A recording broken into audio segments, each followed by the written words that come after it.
बहुत स्वागत है आप सभी का हमारे आज के इस विशेष सेशन में, जिसमें हम चर्चा कर रहे हैं श्रीमद् भगवद गीता अध्याय संख्या 15 और श्लोक संख्या 9 आज हमने चर्चा करना है। तब तक हम इस अध्याय के 8 श्लोकों को चर्चा कर चुके हैं और कल के चर्चा में हमने डिस्कस किया था कि किस प्रकार से जो सभी जीव हैं वे भगवान के सनातन अंश हैं। वे सभी हमेशा ही भगवान के सनातन अंश हैं और अंश होने के कारण वे भगवान से मात्रात्मक रूप से अलग हैं, लेकिन गुणात्मक रूप से भगवान के जैसे ही हैं। लेकिन बद्धावस्था में होने के कारण जो जीव है वो शरीर परिवर्तित करता रहता है। तो अब आगे भगवान उसी बात को ही कंटिन्यू कर रहे हैं अगले इस श्लोक में। तो कृपया दोहराइए। श्रोत्रम चक्षुः स्पर्शनम च श्रोत्रं चक्षुर्दर्शनं च रसनं घ्राणमेव च रसनं घ्राणमेव च अधिष्ठाय मनश्चायम् अधिष्ठाय मनश्चायम् विषयानुपसेवते।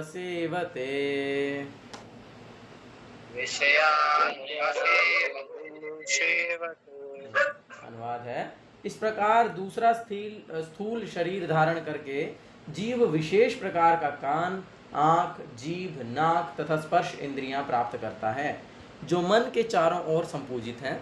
इस प्रकार वह इंद्रिय विषयों के एक विशिष्ट समुच्चय का भोग करता है। तो हमने पिछले श्लोक में पढ़ा था कि भगवान ने क्या कहा कि एक जिस प्रकार से वायु गंध को एक स्थान से दूसरे स्थान पर ले जाती है, उसी प्रकार से हमारे एक जीवन के कार्यों के अनुसार हमको अगला जीवन मिल जाता है ना। तो वो अगले जीवन में क्या होता है, दूसरे जीवन में हमको क्या होता है, हमको एक विशेष प्रकार का नाक, कान, आँख, जीभ और स्पर्श इंद्रियां प्राप्त होती हैं, जो कि मन के चारों ओर होती है, मन को ढक करके रखती हैं। तो इस प्रकार से फिर उस विशेष प्रकार के कान, आँख, जीभ, नाक और स्पर्श से व्यक्ति एक विशेष प्रकार के इंद्रिय विषयों का भोग करता है। अब इसमें गुरु महाराज एक उदाहरण बताते हैं, वो मैं पहले बताना चाहूँगा। जैसे कि गुरु महाराज बोलते हैं कि जब भक्त लोग प्रारंभ में बांग्लादेश में जाकर के प्रचार करना प्रारंभ किए, तो वहाँ के लोग जो हैं वो मछली खाया करते थे। तो जब वो मछली पकाया करते थे तो उसकी जो दुर्गंध है वो भक्तों को इतनी असहनीय लगती थी कि वो उसको बिल्कुल भी सहन नहीं कर पाते थे, इतनी दुर्गंध आती थी। लेकिन जो वहाँ पर उसको बना रहा होता था, जो उसको बड़े चाव से खा रहा होता था, है ना, उसको बड़ी अच्छी लग रही होती थी। और वही भक्त लोग जब फीस्ट करते थे, प्रोग्राम करते थे, तो देसी घी में बढ़िया पूरियाँ तलते थे, बढ़िया प्रसाद बनाते थे, एकदम सतोगुणी, देसी घी का हलवा, पूड़ी, इस प्रकार से। और उसकी खुशबू उन दूसरे लोगों से सहन नहीं हो पाती थी। वो तो कितना गंदा स्मेल आ रहा है, अरे वो देसी घी में पूरी तल रहा है और वो जो खुशबू है वो उनको अच्छी नहीं लग रही है। तो इस प्रकार से क्यों ऐसा है, क्योंकि उसके पास एक विशेष प्रकार की इंद्रियां हैं और उसके पास एक विशेष प्रकार की इंद्रियां हैं। तो इस प्रकार से हर व्यक्ति के पास एक विशेष प्रकार का कान, आँख, नाक, मुंह और त्वचा का जो कॉम्बिनेशन मिलता है, जिसके अनुसार ही वह इंद्रिय विषयों का भोग कर पाता है ना। तात्पर्य, दूसरे शब्दों में, यदि जीव अपनी चेतना को कुत्ते तथा बिल्लियों के गुणों जैसा बना देता है तो उसे अगले जन्म में कुत्ते या बिल्ली का शरीर प्राप्त होता है, जिसका वह भोग करता है। चेतना मूलतः जल के समान विमल होती है, लेकिन यदि हम जल में रंग मिला देते हैं तो उसका रंग बदल जाता है। उसी प्रकार से चेतना भी शुद्ध है, क्योंकि आत्मा शुद्ध है, लेकिन भौतिक गुणों की संगति के अनुसार चेतना बदल जाती है। वास्तविक चेतना तो कृष्ण भावनामृत है, अतः जब कोई कृष्ण भावनामृत में स्थिर होता है तो वह शुद्धतर जीवन बिताता है। लेकिन यदि उसकी चेतना किसी भौतिक प्रवृत्ति से मिश्रित हो जाती है तो अगले जीवन में उसे वैसा ही शरीर मिलता है। यह आवश्यक नहीं है कि उसे पुनः मनुष्य शरीर प्राप्त हो, वह कुत्ता, बिल्ली, सूकर, देवता या 84 लाख योनियों में से कोई भी रूप प्राप्त कर सकता है। बहुत सिंपल सा तात्पर्य है। इसमें प्रभुपाद जी उदाहरण देते हैं, जैसे कि जो पानी, जब बारिश होती है तो जो बारिश की बूंद होती है, वो जो पानी होता है वो ओरिजिनल में क्या होता है, वो शुद्ध होता है। लेकिन जैसे ही वो धीरे धीरे इस प्रकृति के संसर्ग में आता है, जैसे ही वो मान लो पृथ्वी पर गिरता है, धूल के संपर्क में आता है, तो क्या होता है, वो पानी कीचड़ बन जाता है, यानी कि वो पानी दूषित हो गया। किस कारण से? उस प्रकृति के स्पर्श में आने के कारण। तो उसी प्रकार से जो जीव की चेतना है वो भी शुद्ध है, लेकिन इस भौतिक प्रकृति के संसर्ग में आने के कारण, तीन गुणों के संग के कारण जो है हमारी जो चेतना है वो दूषित हो जाती है। और इसीलिए अब जैसे यहाँ पे उदाहरण दिया कि जल में जैसा रंग मिलाएंगे वो उसी रंग का हो जाएगा, है ना। जल, अभी पानी में आप रूह अफ़ज़ा डाल दो तो पानी लाल हो जाएगा, है। पानी में आप कोई मैंगो फ्लेवर का कोई जूस डालो तो वो ऑरेंज हो जाएगा, है ना। पान का फ्लेवर डालो ग्रीन हो जाएगा, कच्ची कैरी का। तो इस प्रकार से जिस रंग को आप उसमें मिलाएंगे वह उसी रंग का पानी वो हो जाएगा। तो उसी प्रकार से जिन गुणों का संग हम करेंगे उसी प्रकार की हमारी चेतना हो जाएगी। तो इसमें उदाहरण दिया गया है, गुरुमा जी बताते हैं बहुत बार कि जैसे कि मान लीजिए अग्नि की चिंगारी, है ना, अगर वो आग से निकल करके बाहर कहीं पर गिर जाए तो कहाँ गिरी है उसके अनुसार देखा जाएगा ना। जैसे कि मान लीजिए वो आग की चिंगारी अगर पानी में गिर जाए या गीली जगह पर गिर जाए तो क्या होगा, इमीडिएटली खत्म हो जाएगी। अगर वो आग की चिंगारी सूखी घास में गिर जाए, हरे कृष्णा, अगर वो आग की चिंगारी जो है जमीन पर गिर जाए, मान प्लेन जमीन, खाली जमीन पड़ी है, तो क्या होगा, वो कुछ समय तक रहेगी और उसके बाद नष्ट हो जाएगी। और यदि वो चिंगारी सूखी घास में गिर जाएगी तो क्या करेगी, वो फिर से आग पकड़ लेगी और आग पकड़ करके क्या करेगी, वो पूरी एक बड़ी आग बन जाएगी। तो इस प्रकार से है, जब व्यक्ति तमोगुण के संसर्ग में होगा तो उसकी चेतना एकदम खत्म हो जाएगी।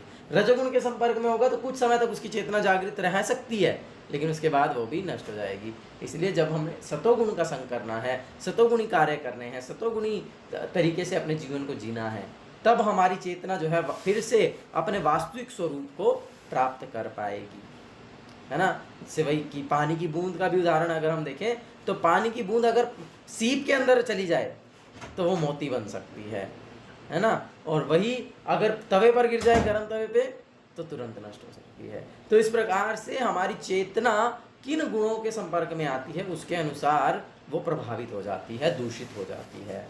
तो इसीलिए हमको उसको सतोगुण के संग में हमने अपनी चेतना को रखना है।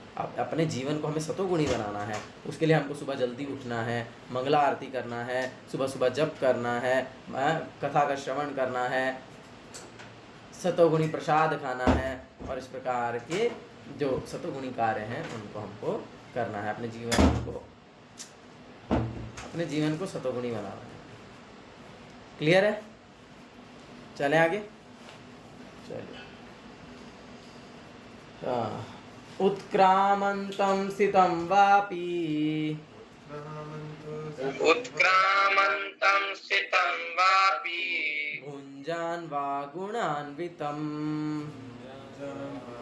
पुञ्जानां वा गुणान्वितम् विमूढानानुपश्यन्ति विमूढानामनुपश्यन्ति पश्यन्ति ज्ञानचक्षुषः पश्यन्ति ज्ञानचक्षुषा उत्क्रामन्तं स्थितं वापि उत्क्रामन्तं स्थितं वापि भुञ्जानं वा गुणान्वितम् पुञ्जानां वा गुणान्वितम् विमूढानानुपश्यन्ति विमूढानानुपश्यन्ति पश्यन्ति ज्ञानचक्षुषः पश्यन्ति ज्ञानचक्षुषा। अनुवाद। मूर्ख ना तो समझ पाते हैं कि जीव किस प्रकार अपना शरीर त्याग सकता है, ना ही वे यह समझ पाते हैं कि प्रकृति के गुणों के अधीन वह किस तरह के शरीर का भोग करता है। लेकिन जिसकी आंखें ज्ञान से प्रशिक्षित होती हैं वह यह सब देख सकता है। तात्पर्य, ज्ञान चक्षुषा शब्द अत्यंत महत्वपूर्ण है। बिना ज्ञान के कोई ना तो यह समझ सकता है कि जीव इस शरीर को किस प्रकार त्यागता है, ना ही यह कि वह अगले जीवन में कैसा शरीर धारण करने जा रहा है, अथवा यह कि वह विशेष प्रकार के शरीर में क्यों रह रहा है। इसके लिए पर्याप्त ज्ञान की आवश्यकता है, जिसे प्रामाणिक गुरु से भगवद गीता तथा अन्य ऐसे ही ग्रंथों को सुनकर समझा जा सकता है। जो इन बातों को समझने के लिए प्रशिक्षित है वह भाग्यशाली है। प्रत्येक जीव किन्हीं परिस्थितियों में शरीर त्यागता है, जीवित रहता है और प्रकृति के अधीन होकर भोग करता है। फलस्वरूप वह इंद्रिय भोग के भ्रम में नाना प्रकार के सुख दुख सहता रहता है। ऐसे व्यक्ति जो काम तथा इच्छा के कारण निरंतर मूर्ख बने रहते हैं, अपने शरीर परिवर्तन तथा विशेष शरीर में अपने वास को समझने की सारी शक्ति खो बैठते हैं। वे इसे नहीं समझ सकते, किंतु जिन्हें आध्यात्मिक ज्ञान हो चुका है वे देखते हैं कि आत्मा शरीर से भिन्न है और यह शरीर बदलकर विभिन्न प्रकार से भोगता रहता है। ऐसे ज्ञान से युक्त व्यक्ति समझ सकता है कि इस संसार में बद्ध जीव किस प्रकार कष्ट भोग रहे हैं। अतएव जो लोग कृष्ण भावनामृत में अत्यधिक आगे बढ़े हुए हैं वे इस ज्ञान को सामान्य लोगों तक पहुंचाने में प्रयत्नशील रहते हैं, क्योंकि उनका बद्ध जीवन अत्यंत कष्टप्रद हो रहता है। उन्हें इसमें से निकलकर कृष्ण भावना भावित होकर आध्यात्मिक लोक में जाने के लिए अपने को मुक्त करना चाहिए। तो लोग जो है वो समझ ही नहीं पाते हैं कि वो अपने जीवन में कष्ट भोग रहे हैं। तो इसमें उदाहरण देते हैं, जैसे कि मान लीजिए कोई व्यक्ति है, वो हर रोज़ सुबह सुबह उठता है, फटाफट नहाता है, खाता है और काम के लिए भागता है, जा कर के ट्रेन पकड़ता है, 2 घंटे की ट्रैवलिंग करता है ना, कभी खड़े होकर के, कभी बैठ करके, जिस भी प्रकार से, कभी बहुत भीड़ में घुस करके अपने काम पर पहुंचता है, फिर वहां पर पूरा दिन गधे की तरह काम करता है और फिर शाम को फिर 2 घंटा ट्रेन पकड़ करके वापस आता है और फिर पूरा दिन का थका रहा करके खा करके थोड़ा सा मैथुन क्रिया में रत होकर के सो जाता है और वो सोचता है कि मैं तो बहुत खुश हूँ, मेरे तो जीवन में आनंद ही आनंद है। तो ऐसा व्यक्ति इस बद्ध जीवन के कष्टों को भोगते हुए भी समझ नहीं पाता है। इसीलिए वह है ज्ञान चक्षुषः। हम भौतिक आँखों से नहीं इस संसार को इस प्रकार से समझ पाएंगे। बाहर से देखने से तो बहुत अच्छा लगता है ना, जैसे कि जब इंद्र सुअर बन गया है ना, तो उसको अच्छा लग रहा है, तो अज्ञान से आंखें ढक ली गई हैं। लेकिन ज्ञान चक्षुषः, जब हम ज्ञान के चक्षुओं से देखेंगे, आध्यात्मिक ज्ञान, दिव्य ज्ञान के आँखों से देखेंगे, तब हम वास्तविकता में समझ पाएंगे कि इस भौतिक जीवन में हम कष्ट भोग रहे हैं और कष्ट के अलावा और कुछ नहीं। जैसा हमने अभी रिसेंटली क्लास में चर्चा किया था उदाहरण कि ये भौतिक जीवन में सब कुछ कैसा है, कौन बताएगा? किस उदाहरण की बात करें? इस भौतिक जीवन में सब कुछ कैसा है? उल्टे पेड़ की तरह नहीं,